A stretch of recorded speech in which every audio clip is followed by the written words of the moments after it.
thought, send it to Karan, and like I think 6-7 hours later he called saying I've already sent it to Alia, and I was really not happy with it. So Karan said, so that email was sent. I was like, why did you do this? He's like, no, this is how it works. then he said, okay. है स्त्री की okay जानू half girlfriend हसीना पार कर एक villain, उनके मन में सवाल था फिर शाहरुख सलमान आमिर ये वाली लिस्ट होती है, हमने कभी श्रद्धा को क्यों नहीं देखा? ऐसी कोई अपॉर्चुनिटीज नहीं मिली है मुझे उनके साथ काम करने के लिए। ये थॉट मेरे मन में था कि you are a class actor. Opportunity पे होता है और ये पूरी तरह से डिपेंड। श्रद्धा कपूर इस बात की परफेक्ट एग्जाम्पल है कि नेपोटिज्म का शिकार होने के लिए आपको आउटसाइडर होने की ज़रूरत नहीं है। कपूर फैमिली से होने के बाद भी उन्हें अपना पहला ब्रेक तीन पति जैसी बी लिस्टेड मूवी से मिला, जो आज किसी को भी याद नहीं है। ना तो उनका कोई गॉडफादर है, ना उन्हें बॉलीवुड की पार्टीज में बुलाया जाता है। YRF ने उन पे 10 साल पहले बैन लगाया था, जो कि अभी तक नहीं हटाया। और दूसरी तरफ है Alia Bhatt, born with the silver spoon, Mahesh Bhatt की बेटी, जिसे बॉलीवुड के सबसे बड़े डेब्यूज में से एक मिला। करण जौहर खुद उसे अपनी बेटी मानता है और उसे हिट करवाने के लिए एडी चोटी का जोर लगा रहा है। इनफैक्ट आलिया को हिट कराने के चक्कर में करण की अपनी प्रोडक्शन कंपनी के वांदे चल रहे हैं, लेकिन फिर भी आलिया आज as a solo lead flop हो रही है। उसकी 80 करोड़ में बनी जिगरा मूवी इतने सारे प्रमोशंस के बाद भी 5 करोड़ की ओपनिंग भी नहीं दे पाई और 30 करोड़ के कलेक्शंस में सिमट के रह गई। और पब्लिक भी उन्हें कुछ खास पसंद नहीं करती। मासिस में उनकी इमेज आज भी एक एरोगेंट नेपो किड की है। वहीं श्रद्धा कपूर को देखा जाए तो उनकी फैन फॉलोइंग और पॉपुलैरिटी रैपिडली इंक्रीज हो रही है। उसके हेटर्स की गिनती ना के बराबर है।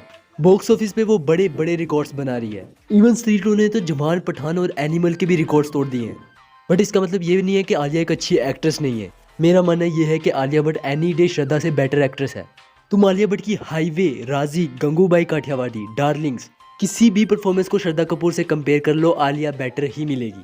तो यहाँ पे 3 चीज़ों पे चर्चा करना बनता है। एक इनसाइडर होने के बाद भी श्रद्धा कपूर के साथ इतना डिस्क्रिमिनेशन क्यों किया जा रहा है? इतनी अच्छी एक्ट्रेस होने के बाद भी आलिया भट्ट को लोग पसंद क्यों नहीं करते? और इन दोनों की मूवीज के बॉक्स ऑफिस सक्सेस के पीछे का राज क्या है?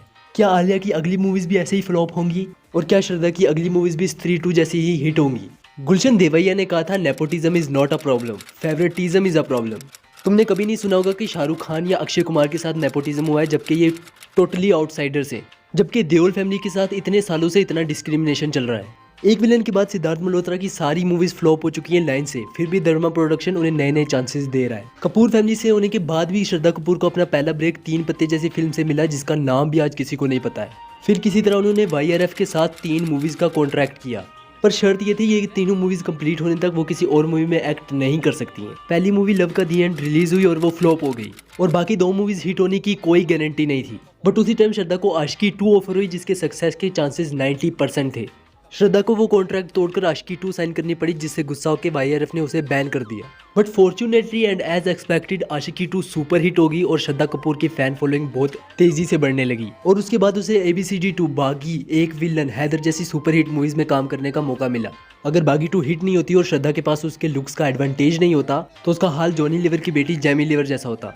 On the other hand Alia Bhatt को करण जौहर ने खुद स्टूडेंट ऑफ द ईयर जैसी बड़ी मूवी से लॉन्च किया। श्रद्धा कपूर को जहां पहली सुपरहिट मूवी के लिए इतना स्ट्रगल करना पड़ा था, वहां आलिया भट्ट का डेब्यू ही एक सुपरहिट मूवी से हुआ। देखो, श्रद्धा बॉलीवुड से खुद कट ऑफ रहती है या उन्हें बुलाया नहीं जाता, ये कोई नहीं जानता। बट ये तो सब जानते हैं कि आलिया भट्ट को करण जौहर ने कितना फेवर किया है। पहले आलिया का इतना ग्रैंड डेब्यू करवाया, वो मूवीज जो आलिया के लिए बनी भी नहीं थी, उसमें आलिया को जबरदस्ती रोल दिलवाया। जस्ट लाइक जिगरा मूवी में आलिया भट्ट का कैरेक्टर पहले मेल होने वाला था, बट करण ने वो मूवी आलिया को दिलवाने के लिए कैरेक्टर का जेंडर ही चेंज कर दिया, और अब तो वो उसे बॉलीवुड की क्वीन की तरह प्रेजेंट करने में लगा हुआ है। और कॉफी विद करण के हर एपिसोड में वो आलिया भट्ट की खुद से ही तारीफ करके गेस्ट को उसके बारे में कुछ बोलने के लिए कहता है। तो आलिया भट्ट को फेवर तो बहुत मिला है, बट इसका मतलब ये नहीं कि वो अच्छी एक्टर नहीं है। इनफैक्ट वो श्रद्धा से बहुत अच्छी एक्ट्रेस है। स्टूडेंट ऑफ द ईयर में आलिया भट्ट की एक्टिंग को बहुत ज्यादा ट्रोल किया गया था, बट उसी के बाद उसकी मूवी आती है हाईवे, और उसमें 19 साल की उम्र में आलिया ने वो परफॉर्मेंस दी जो बहुत सारी एक्ट्रेस पूरी जिंदगी में नहीं दे पाई। और उसके बाद भी उसने राजी, गंगूबाई काठियावाड़ी, डार्लिंग में बहुत अच्छी परफॉर्मेंस दी है। और जो नाम मैंने लिए हैं, ये परफॉर्मेंस श्रद्धा कपूर की किसी भी मूवी से अच्छी है। और प्लीज़ कोई हसीना पारकर का नाम मत लेना, मैं उसका नाम सुनते ही स्क्रीन पर उल्टी कर दूंगा।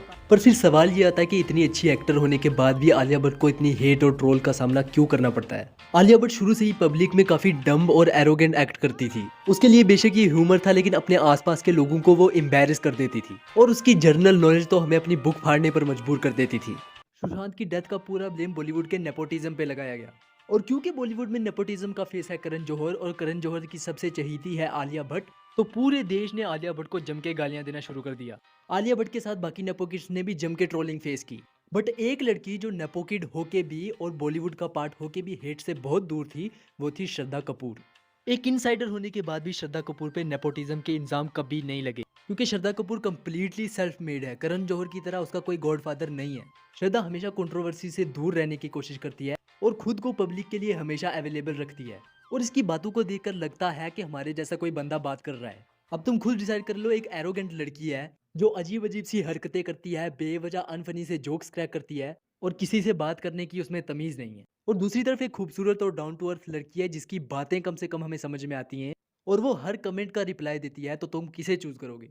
Now coming to there box office performance, तो यहाँ मुझे लग रहा है कि आलिया भट्ट के साथ डिस्क्रिमिनेशन किया जा रहा है, क्योंकि तुम श्रद्धा के बेस्ट को आलिया के वर्स्ट से कंपेयर कर रहे हो। आलिया भट्ट का बॉक्स ऑफिस पुल श्रद्धा कपूर से तो बेटर ही रहा है, क्योंकि श्रद्धा कपूर ने हमें आज तक एक भी सोलो हिट नहीं दी है, क्योंकि स्त्री 1 और 2 की सक्सेस का क्रेडिट श्रद्धा को देना बिल्कुल गलत होगा। पर्सनली मुझे तो श्रद्धा की परफॉर्मेंस दोनों मूवीज में एवरेज लगी थी, और स्त्री फ्रेंचाइजी की सक्सेस का क्रेडिट उसके हॉरर और स्पेशली उसकी कॉमेडी को जाता है। और इस मूवी में सबसे अच्छी कॉमिक टाइमिंग किसकी है ये मुझे तुम्हें बताने की जरूरत नहीं है। श्रद्धा की इकलौती सोलो मूवी हसीना पारकर थी, जो कि डिजास्टर रही थी। On the other hand Alia Bhatt की गंगूबाई काठियावाड़ी ने 200 करोड़ के कलेक्शंस किए थे, राजी ने भी 150 करोड़ के कलेक्शंस किए थे, और हसीना पारकर के टोटल कलेक्शन से ज्यादा गंगूबाई ने ओपनिंग की थी। और इस वक्त बॉलीवुड में as a female Alia Bhatt का बॉक्स ऑफिस कलेक्शन सबसे ज्यादा है। So that's all I wanted to say from this video. मुझे आलिया भट्ट की एक्टिंग ज्यादा अच्छी लगती है और श्रद्धा कपूर की पर्सनैलिटी। तुम्हें कौन अच्छा लगता है कमेंट करके जाना, और प्लीज अब तो 1000 सब्सक्राइबर करा दो यार।